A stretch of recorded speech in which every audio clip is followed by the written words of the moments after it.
మన ప్రభువును రక్షకుడైన యేసుక్రీస్తు వారి నామంలో మీ అందరికీ వందనములు. ఈ వీడియోల ద్వారా మరణం తరువాత మానవుని స్థితిగతులను గూర్చి కైలాస మహర్షితో సంభాషించుట ద్వారా సాధు సుందర్ సింగ్ గారు తెలియజేసిన సంచలనాత్మకమైన విశేషాలను ఒక్కొక్కటిగా మీ ముందుకు తేవాలని ఆశపడుతున్నాను.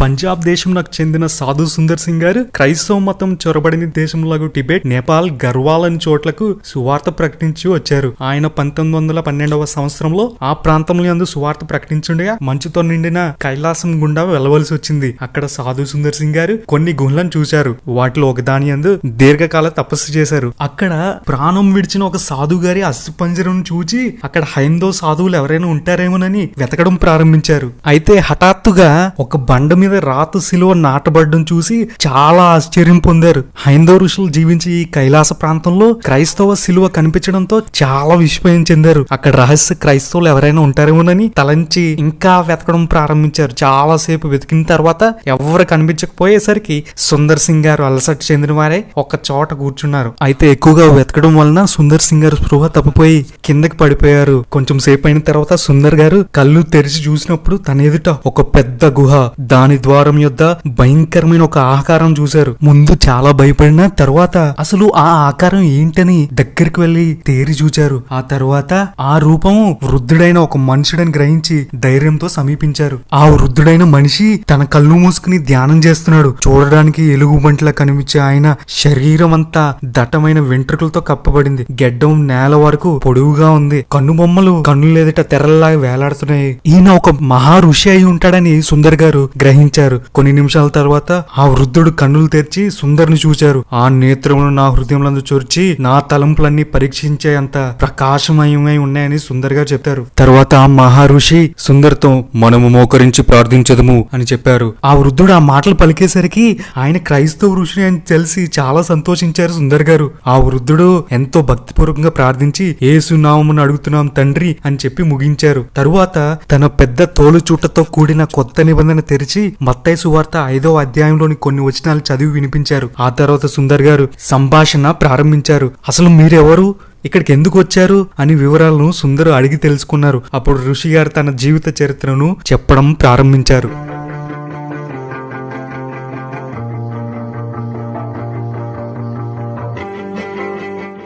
ఈ ఋషి గారు ఐగుప్తు దేశంలోని అలెగ్జాండ్రియా అనే పట్టణమందు ఒక నిష్ఠ కలిగిన మహమ్మదీయ కుటుంబంలో జన్మించారు. అయితే చిన్నప్పటి నుంచి చాలా భక్తి, ఖురాన్ చదవడం ఇవన్నీ చేసినా తన ఆత్మకి శాంతి మాత్రం దొరకలేదు. 30 సంవత్సరాలు వచ్చిన తర్వాత ధ్యానాల్లోనూ వ్రతంలోని కాలం వెళ్ళబుచ్చాలని, ఆత్మశాంతి పొందాలని ఒక సన్యాసుల మఠంలో చేరారు. ఎంత ప్రయాసం పడినను ఆత్మకు నెమ్మది కలగలేదు. ఇలా ఆత్మవేదనలో మునిగిన్నప్పుడు ఒక దినం ఒక క్రైస్తవ భక్తుడు భారతదేశం నుంచి వచ్చారు. అతడు యేసు క్రీస్తు పాపుల రక్షకుడు అని ప్రసంగిస్తున్నాడు. అయితే ఋషి గారు ఆయన యొద్దకు వెళ్లి ఇంకా ఎక్కువ తెలుసుకోవాలని అనుకుంటున్నప్పుడు ఆ బోధకుడే ఋషి గారి దగ్గరికి వచ్చి, ప్రయాసపడి భారం మోసుకొంచిన సమస్త జనులారా నా యొద్దకు రండి, నేను మీకు విశ్రాంతి కలుగజేతును. దేవుడు లోకమును ఎంతో ప్రేమించినని యేసు క్రీస్తు వారి గురించిన సువార్త తెలియజేశారు. ఆ మాటలు విన్న ఋషి గారు హృదయం తేలికైపోయింది. హృదయంలో ఆత్మశాంతిని, నెమ్మదిని ఋషి గారు పొందుతూ వచ్చారు. ఆ తర్వాత ఆ బోధకుని దగ్గర కూర్చుండి అనేక విషయాలు అతని దగ్గర తెలుసుకున్నారు. తర్వాత ఆ గురువు గారి చేత బాప్తిసం పొంది క్రైస్తవుడిగా ఋషి గారు మారుతూ వచ్చారు. ఈ విధంగా కైలాస్ మహర్షిని రక్షణలోకి నడిపించిన ఆ బోధకుని పేరు జెర్నాస్. ఈ జెర్నాస్ గారు ప్రపంచ ప్రఖ్యాతిగాంచిన ఫ్రాన్సిస్ జేవియర్ అనువారి తోబుట్టి కుమారుడు. ఈ జెర్నాస్ లోకమంతటి తిరిగి సువార్త చేసేవాడు. అందులో భాగంగానే మొఘల్ చక్రవర్తి అయిన అక్బర్ కాలమందు భారతదేశానికి కూడా వచ్చి ప్రసిద్ధిగాంచిన మత నాయకులను, అధ్యక్షులను అనేక మంది క్రీస్తులోనికి నడిపించారు. ఈయన దగ్గర కైలాష్ మహర్షి గారు మత బోధ ఎలా చేయాలి, హెచ్చరికలు ఎలా చెప్పాలి అని ఈయన వెంట తిరుగుతూ నేర్చుకునేవారు. ఈ జెర్నాస్ దగ్గర తోలు చుట్టయగు క్రొత్త నిబంధన ఒకటి ఉండేది. ఇది కాన్స్టాంటైన్ చక్రవర్తి కాలమందు చేతులతో రాయబడిన పత్రులలో ఒకటి. జెర్నాస్ గారు చనిపోవడానికి ముందు ఈ క్రొత్త నిబంధనని కైలాష్ మహర్షికి ఇచ్చి ప్రపంచమంతటా సువార్తను ప్రకటించవలసిందిగా ఆజ్ఞ ఇచ్చారు. దాని శిరసావహించి కైలాష్ మహర్షి గారు రక్షణ సువార్తను ప్రకటించుచు 75 సంవత్సరాల కాలం అనగా ఆయనకు 105 సంవత్సరాల వయసు వచ్చేంత వరకు ప్రపంచమంతా తిరిగి ఈ విధంగా సువార్తను ప్రకటించు వచ్చారు.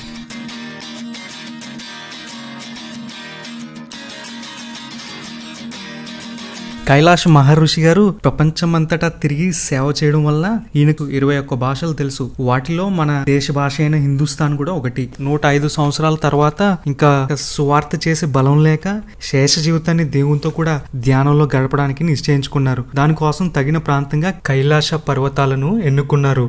అక్కడ ఉండే పలు రకములైన మూలికలు పండ్లు తిని రోగ నిరోధ శక్తి పెంచుకునేవారు. అక్కడ రాత్రింబగలు మంచు కురిసే కారణాన వేడిని కలిగించు మూలికలు తింటూ ఆరోగ్యాన్ని కాపాడుకునేవారు. ఈ కైలాష్ మహర్షి గారికి అడవి జంతువులు అంటే భయం ఉండేది కాదు. చాలా చలిగా ఉన్నప్పుడు ఎలుగుబంట్లు కైలాష్ మహర్షి గారి గుహలోనికి వచ్చేవి. అప్పుడు ఒకరినొకరు కౌగిలించుకుంటే ద్వారా వేడిని కలుగు చేసుకునేవారు. కొన్ని దినాలకి ఈ దేహాన్ని విడిచి దేవుని దగ్గర చేరాలని ఆశ మహర్షి గారి హృదయంలో పుట్టింది. అందుచేత ఎక్కువ సమయం మోకాళ్ళ మీద ఉండి దేవునికి ప్రార్థన చేసేవారు.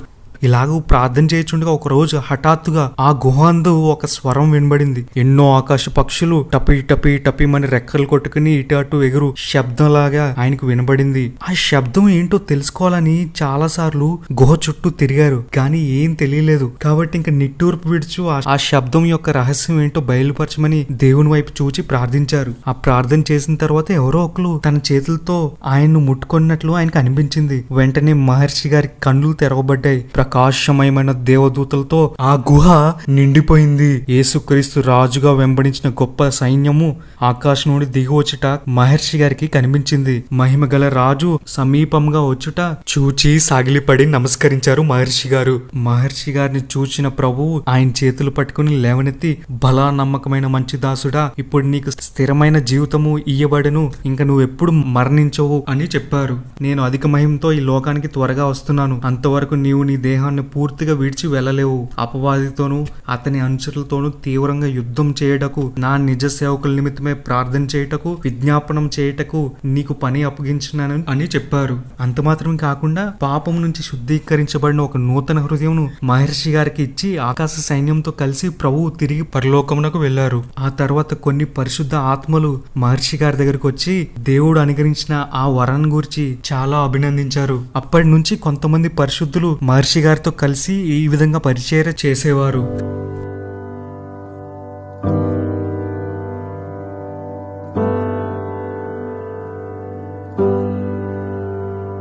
కాబట్టి అప్పటి నుండి ప్రార్థన, ధ్యానము, స్తుతి, విజ్ఞాపన ఇది మాత్రమే మహర్షి గారి పనిగా ఉండేది.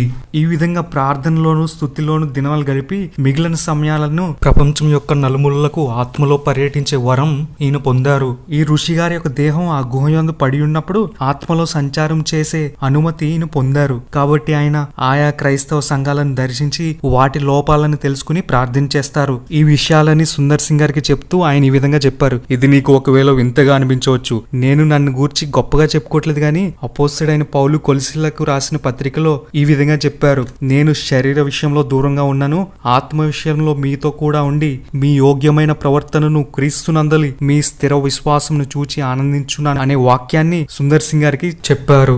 అయితే ఇక్కడ ఒక విషయం చెప్పాలి. ఆ తర్వాతి కాలంలో సుందర్ సింగ్ గారు టిబెట్ ప్రాంతాల్లో పనిచేస్తున్నప్పుడు ఒక గ్రామంలో నుంచి ఆయన వెలివేసి విషసర్పాలున్న ఒక గోతిలో సుందర్ సింగ్ గారిని పడవేసి పై కప్పు మూసేసి తాళం వేసి వెళ్లిపోయారు. అయితే ఆ బాధను తట్టుకోలేకపోయిన సుందర్ సింగ్ గారు దేవునికి మొర్ర పెట్టినప్పుడు ఎవరో ఒక దూత వచ్చి పై కప్పును తెరచి తాళాన్ని తీసేసి సుందర్ సింగ్ గారిని బయటికి లాగి మాయమైపోయారు. అయితే ఆ దూత ఎవరో కాదు, కైలాష్ మహర్షి గారేనని చాలా మంది అభిప్రాయపడుతున్నారు.